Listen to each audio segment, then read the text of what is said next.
Bonjour à tous et bienvenue pour une nouvelle vidéo sur Cult & Click et un sujet très spécial. J'ai été le premier surpris quand Ker m'a dit qu'il voulait faire une vidéo sur moins d'eau. Effectivement, sur la planète, il y a un vrai problème. Il y aura de moins en moins d'eau potable dans les futures années. Ker me regarde bizarrement. Est-ce que je me suis trompé de sujet? Tu confonds manque d'eau et mando, c'est ça? Ah merde! Ah bah fais Oui. l'intro alors, je me suis planté. Oui.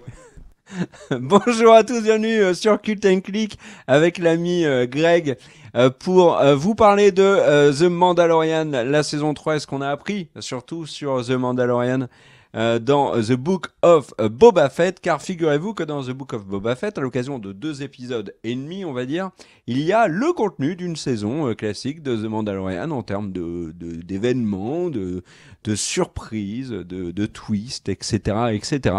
On va en parler parce que du coup, que si je me mets à la place du mec qui a regardé les 2 saisons de Mandalorian, qui s'est dit, moi, The Book of Boba Fett, jamais de la vie, et il va se poser peinard devant The Mandalorian saison 3, le mec ne va rien comprendre du tout. Donc on va en parler. Mon cher Greg, quel est ton avis sur les 2 épisodes et demi de The Mandalorian qui ont été glissés comme ça dans The Book of Boba Fett? Je rappelle, pour ceux qui ont oublié, Mando n'est plus un Mandalorian, il est renié, il a un nouveau vaisseau, Grogu dit à Luke merci bien, t'es gentil, mais moi je suis un Mandalorian. Il retrouve son pote, le duo est reformé, voilà, on revoit Ahsoka Tano, enfin vraiment il y a plein de choses, il a le Dark Saber toujours, on ne sait pas ce qui arrive à Bo-Katan. Bref, voilà, Cobb Vanth est en train d'être robotisé. Enfin, il y a plein de choses dans qui concernent Mando dans cette saison de Boba Fett. Mon cher Greg, t'en as pensé quoi? Bon alors du coup je vais être un peu en impro puisque j'avais préparé beaucoup de choses sur le sujet de la surconsommation et de l'eau potable, mais je suis vraiment fan de Mando, donc je me lance. J'ai vraiment trouvé extrêmement réussi cette suite. Elle va complètement donc dans la suite. On a vraiment la sensation que c'est la suite naturelle en fait à la saison, aux saisons de Mando.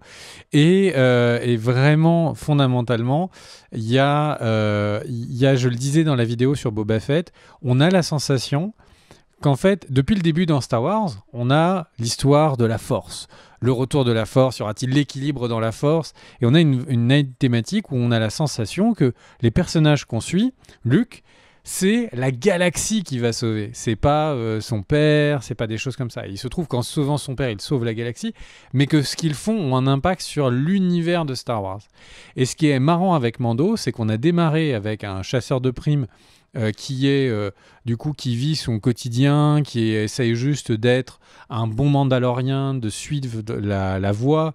Et petit à petit, au fur et à mesure des épisodes et des saisons, on sent ce poids donc de la religion de Mando.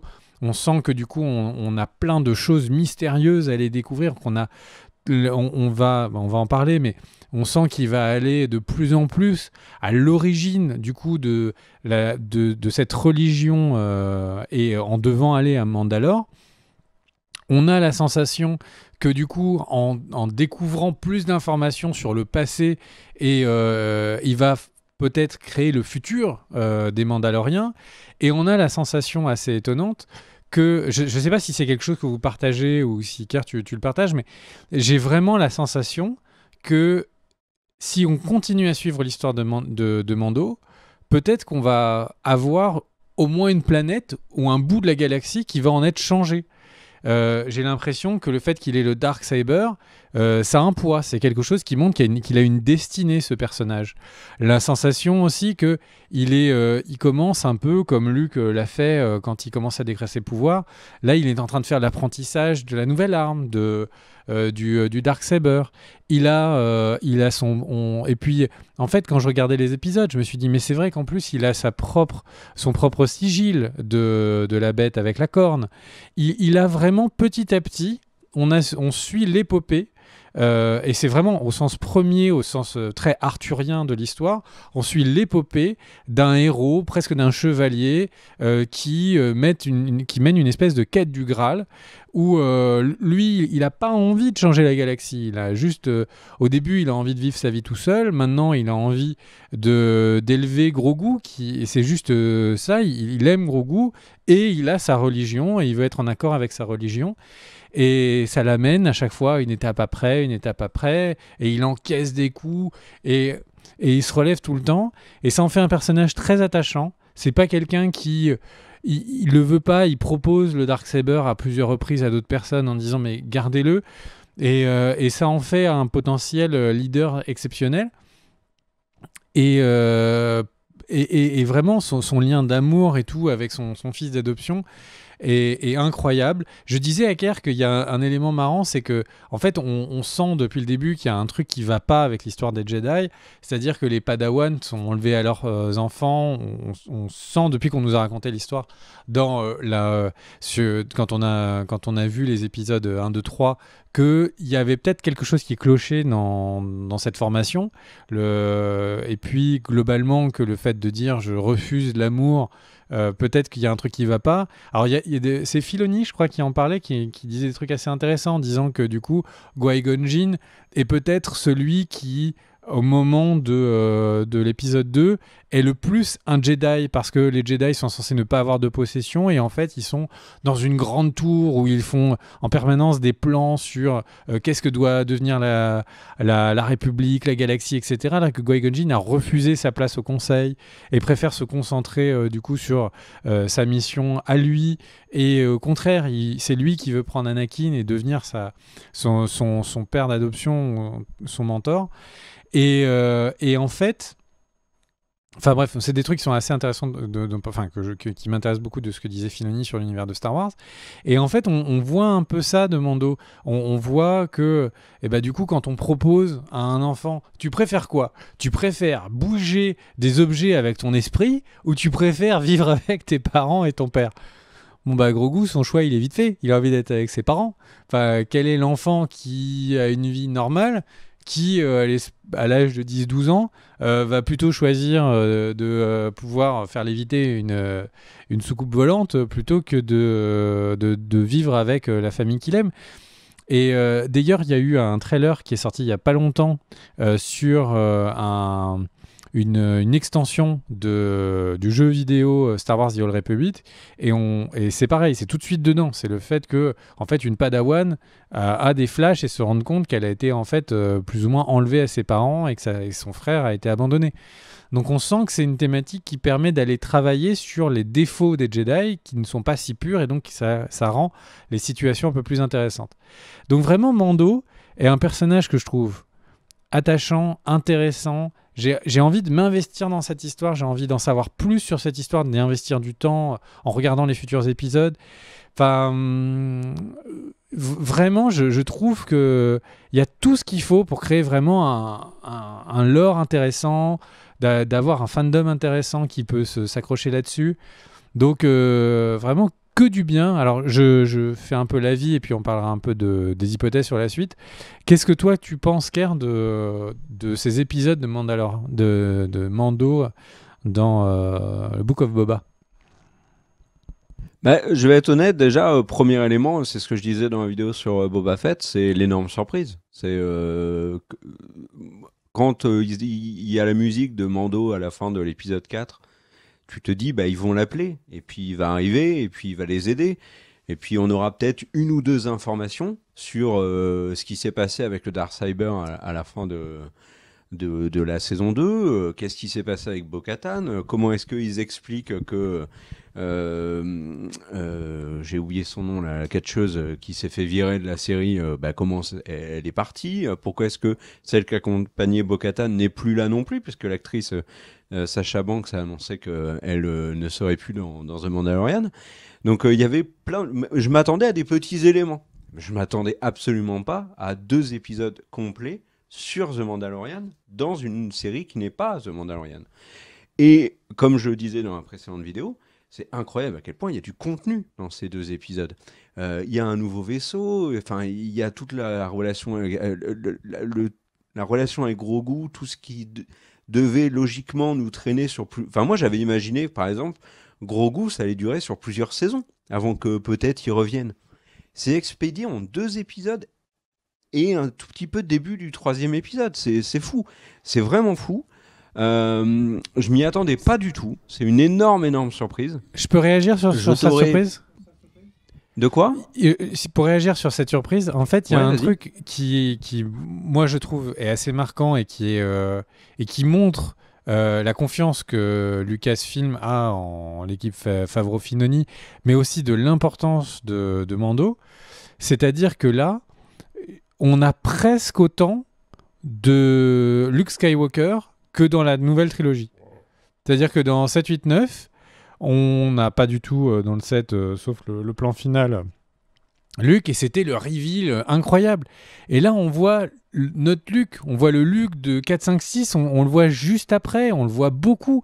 Il fait pas un clin d'œil comme dans la saison précédente de Mando. On le voit beaucoup, on le voit hésiter, on le voit qu'il y a une relation. Et c'est un personnage pour Lucasfilm qui est incroyablement valeureux, je sais pas le bon terme, mais qui vaut extrêmement cher et qui est extrêmement important. C'est le mythe, c'est le canon. Et là, il est là. Il est vraiment, c'est un personnage dans Mando, et c'est un personnage qui est à côté de l'histoire, qui est important, dont on voit l'évolution. Enfin, je trouve ça extrêmement. C'est peut-être un des éléments qui m'a le plus surpris, c'est que dans le Book of Boba, il y a autant de Luke. Je suis d'accord avec toi. Et l'autre élément qui m'a étonné sur le traitement de Luke, c'est à quel point il est secondaire. Il est très présent, mais on sent bien qu'il est là uniquement pour montrer pourquoi Grogu va le lâcher. Et ça le rend très secondaire, comme Ahsoka. D'ailleurs, on découvre que Luke et Ahsoka se connaissent. Ahsoka s'en va, donc on comprend que voilà, c'est la porte dérobée vers sa série. D'ailleurs, peut-être que Luke sera dans sa série, puisqu'ils se connaissent. Mais surtout, on pense bien évidemment que Ahsoka part plutôt du côté de Thrawn que rester dans les pattes de Grogu et de Luke. D'ailleurs, Grogu n'est plus avec Luke. Mais tu as raison, mais tous ces éléments-là me surprennent. Et je vais même te dire, j'aurais parié très cher, je pense, sur le fait que quand Luke lui tend le sabre laser à Grogu ou la côte de maille lui dit tu choisis, mais vraiment, j'aurais parié très cher que ça, on l'avait en réponse dans la saison 3 de Mandalorian. Pas du tout au début de l'épisode suivant. Alors ça, vraiment, j'en étais sûr. Et là, pour le coup, Favreau et Filoni m'ont complètement pris à contre-pied. Pour revenir maintenant sur le contenu de ces épisodes, je te rejoins complètement. C'est-à-dire que moi, j'ai un énorme attachement pour le personnage de Mando, qui est mon personnage préféré de l'univers Star Wars. Grogu, je l'adore parce qu'il est absolument mignon, et puis la relation qu'il a avec Mando est génial. Et Mando, le voir comme ça dans cette saison de The Book of Boba Fett, ça m'a fait vraiment plaisir. Surtout que l'épisode de Bryce Dallas Howard, il mitraille. C'est-à-dire que ça te balance de l'info sur l'info. On voit la forgeronne, pouf, il est plus mandalorien. On voit, d'ailleurs, c'est toi qui m'as annoncé que c'était Jon Favreau qui jouait le Mandalore, pour ceux qui ne le savent pas. On a ensuite, il construit le vaisseau, la construction du vaisseau. C'est génial, surtout que c'est un vaisseau Naboo, donc un vaisseau qui fait écho à la menace fantôme. Enfin, c'est ouf. Et puis quand tu vois la petite capsule derrière, tu te dis mais ça serait parfait pour Grogu. Et c'est là où c'est génial, où tu te dis en plus, ça serait parfait pour Grogu, mais il est plus là, Grogu. Donc finalement, cette capsule, il l'utilisera pas pour lui, et c'est vraiment le gros seum. Sauf qu'en fait, il l'utilisera pour lui. Et puis dans l'épisode suivant, c'est pareil. Il y a, moi, j'ai vraiment trouvé ça excellent. Et puis le truc qui est très fort, et ta remarque sur la relation des Jedi avec le fait qu'ils ne doivent pas s'attacher, etc., et que finalement on les prive d'avoir des enfants, mais on les prive aussi de leurs parents. C'est très intéressant, tu l'as souligné, et je pense que on est avec Grogu, avec un personnage qui sera un faux Mandalorien, je pense, il restera lui-même. Ça sera un Jedi. Ça sera peut-être le nouveau Mandalorien Jedi, comme il y a eu le créateur du Darksaber, accompagnant Mando. Mais ça, c'est dans les théories qu'on peut faire, bien évidemment, sur la saison 3. D'ailleurs, comment tu la vois, toi, cette saison 3? Parce que moi, du coup, tout ce que je pensais arriver sur la saison 3 a été balayé d'un revers de main. Bah, cette saison 3, en fait, déjà, je sais pas quelles sont mes théories, mais ce qui est sûr, c'est que ça s'annonce vraiment très bien, quoi. Parce que du coup, on a Mando qui avait tout perdu au fur et à mesure des derniers épisodes. Enfin, souvenez-vous, le Razor Crest, il en restait plus qu'un boulon. Et là, il revient, il est équipé avec son armure, machin, elle est nickel, il lui manque pas de trucs. Il est avec un vaisseau qui est extrêmement efficace, en tout cas pour ce qu'il va vouloir faire. Il a Grogu a récupéré sa petite armure de platine +1, qui fait quand même beaucoup penser à l'armure d'un certain Frodon. Et ça fait vraiment beaucoup penser au moment où Frodon se faisait prendre une hallebarde dans les mines de la Moria et que la côte de maille l'avait sauvé. Et du coup, je ne sais pas si c'est pas un plan qu'on va voir en clin d'œil dans les prochaines saisons. Mais donc, on a un Mando, voilà, qui arrive. Il a besoin de deux choses. Il a besoin d'apprendre à manier son Darksaber. Et le deuxième truc, c'est qu'il n'est plus officiellement Mandalorien. Donc il va avoir besoin d'aller à Mandalore et dans les fameuses mines. Et donc il va devoir aller dans les tréfonds de cette planète qui a été explosée. Et j'ai envie de dire, qu'est-ce qu'il y a dans des tréfonds, dans les mines? Quoi d'autre sinon que les mines de la Moria, il y a des balrogs. Mais c'est pour ça que je faisais le lien. Mais en fait, il va y avoir dans ces tréfonds des mystères, des informations sur les origines. On peut imaginer des scènes où il va il va avoir une vision comme ça de ses ancêtres et potentiellement donc de ce fameux ancêtre qui est à la fois un Jedi et à la fois un Mandalorien. Et c'est pas pour rien qu'on a un enfant avec des capacités de Jedi qui fait partie donc de la j'ai plus le mot, de la patrie du clan du Mandalorien. Donc en fait c'est beaucoup de choses qui donnent l'impression qu'on va découvrir beaucoup d'éléments, ou en tout cas on va pouvoir rêver à beaucoup d'éléments sur du coup l'histoire des Mandaloriens. Il y avait une guerre entre les Mandaloriens, la République et les Jedi qui, si je me plante pas, qui était vraiment incroyable, en tout cas dans les visuels que j'ai pu voir. Les Mandaloriens qui étaient sur des créatures ailées.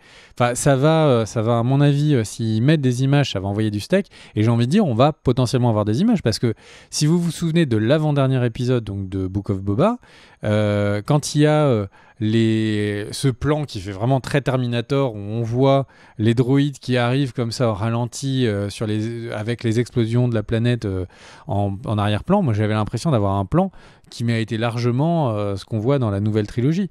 Et donc, moi je sens qu'on peut avoir du très gros. Je me dis que peut-être même, si l'engouement pour Mando est international, parce qu'il est américain, c'est sûr, je ne sais pas à quel point il est important en France, mais s'il est international, peut-être de voir un film mandalorien, sur Mando. Et franchement, j'ai envie de le voir. Parce que Jon Favreau, on sait qu'il est capable de faire du cinéma.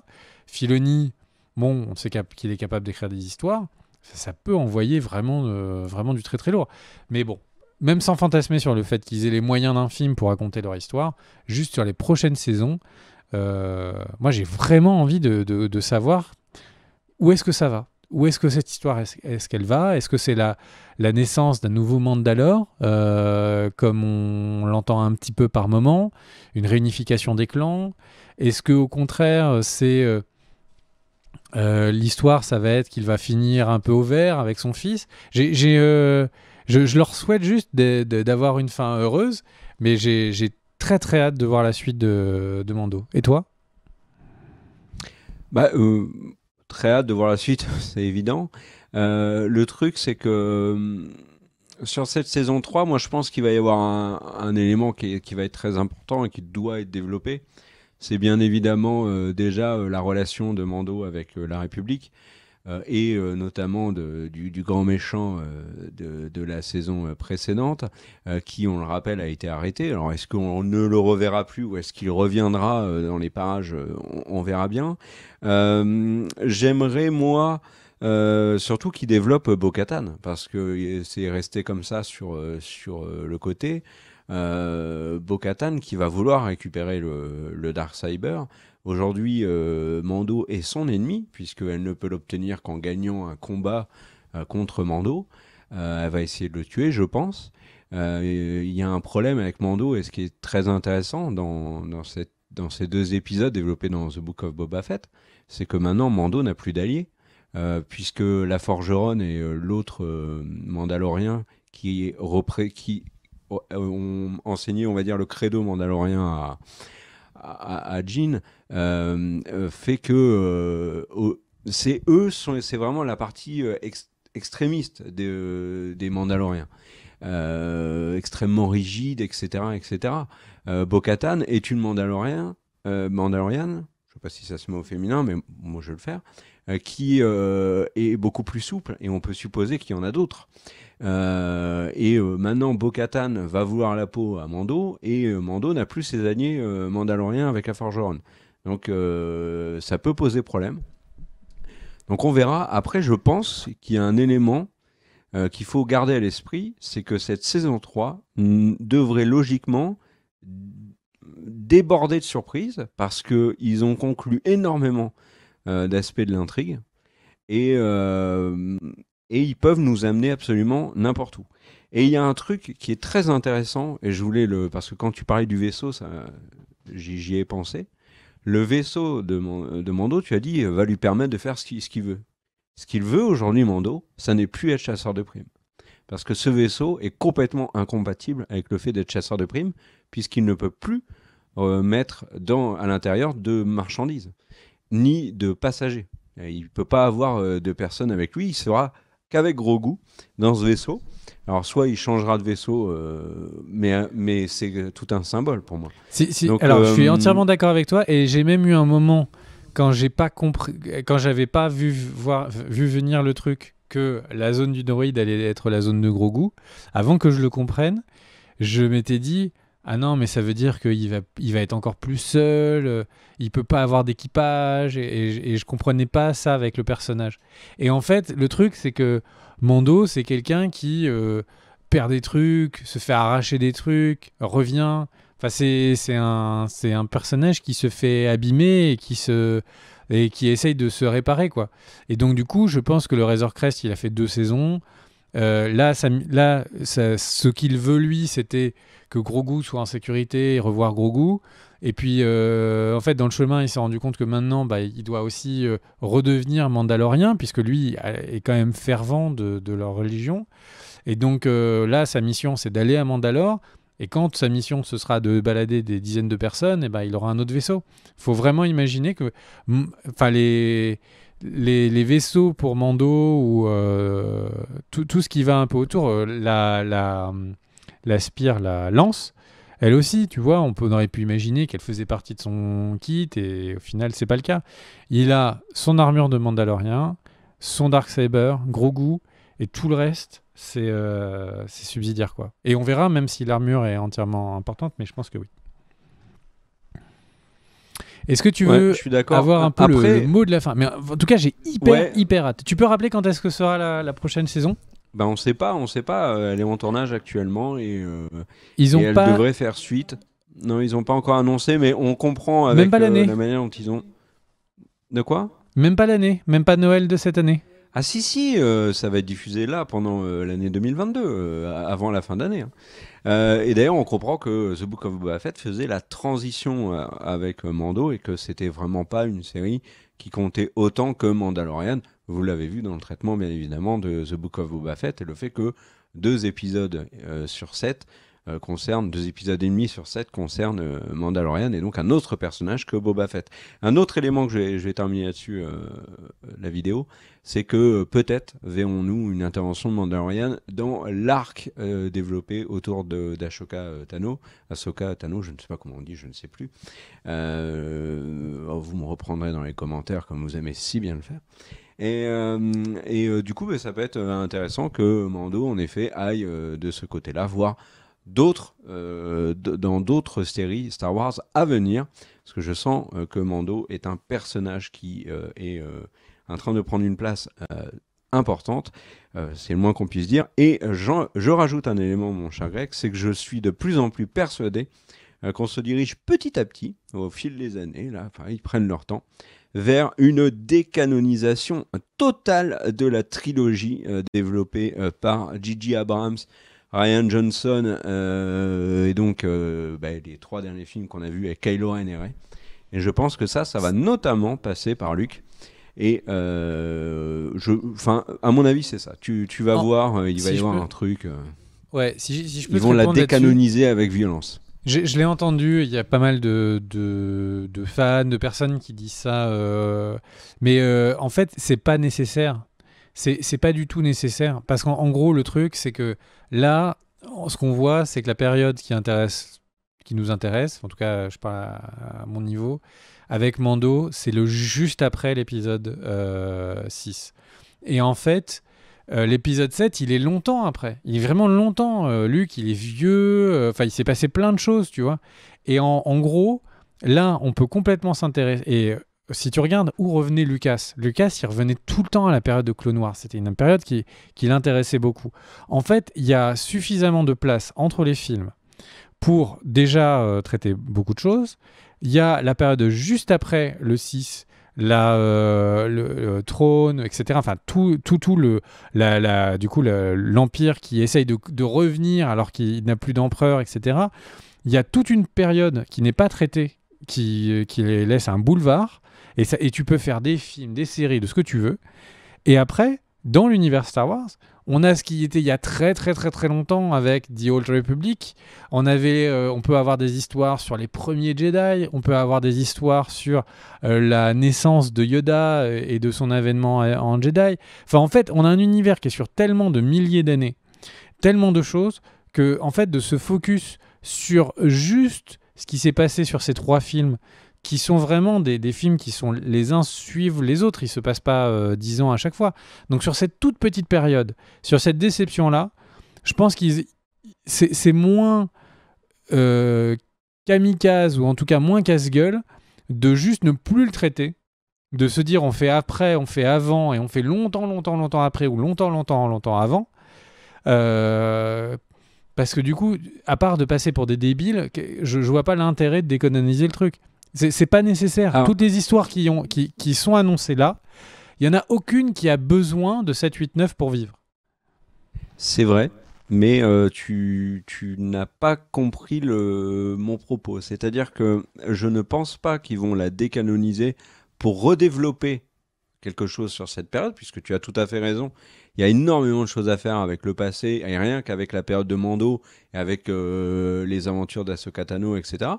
Mais je pense juste qu'ils vont la décanoniser pour une question de principe, que Favreau Filoni, je pense comme de nombreux fans de Star Wars, trouvent que la trilogie qui a été faite par Disney, et on le sait aussi, Disney n'en est pas satisfait, trouve que la qualité n'est pas là, et qu'avec un petit détail, par exemple, Grogu et Mando vont voir Luke, Ben Solo est là, finalement il s'en va, il ne rentre pas à l'école, pouf, il n'y a pas de Kylo Ren, donc il n'y a pas toute l'intrigue qui a été développée. Tu vois, un tout petit truc qui décanonise, c'est discret, ça fait plaisir aux fans, voilà, elle n'existe plus, c'est une sorte de multiverse, voilà, de Star Wars. On a eu une vision de ce qu'aurait pu être Star Wars, et puis dans le Star Wars qu'on suit nous, ça n'existe plus. Et je pense que s'ils ne reviennent jamais sur l'après, de toute façon, ils ne reviendront jamais sur l'après, puisqu'on n'a plus Carrie Fisher, Harrison Ford et Mark Hamill commencent à vieillir, ils vont pas retraiter de nouveau ça. Je pense qu'ils vont traiter d'autres choses. Mais juste l'idée que ça soit décanonisé et que tout ce truc-là qui ne nous a pas plu et qui n'est plus du tout réutilisé d'ailleurs, ce n'est jamais existé finalement. Moi, je pense qu'ils finiront par le faire. Juste pour se faire plaisir, Favreau, Filoni le feront. Voilà ce que je pense à ce sujet. Eh bien, c'est ton avis. Et on se retrouve pour une prochaine vidéo très vite. Des bisous à tous.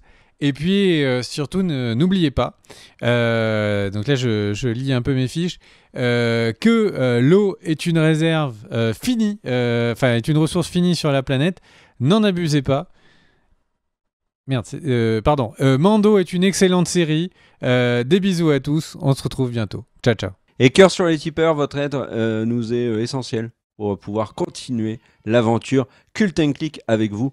Également, des gros bisous à tous ceux qui nous ont regardés jusqu'au bout. Petit pouce vers le haut si vous voulez. Les commentaires, bien évidemment. Vous connaissez la chanson. Passez une bonne fin de journée. Ciao!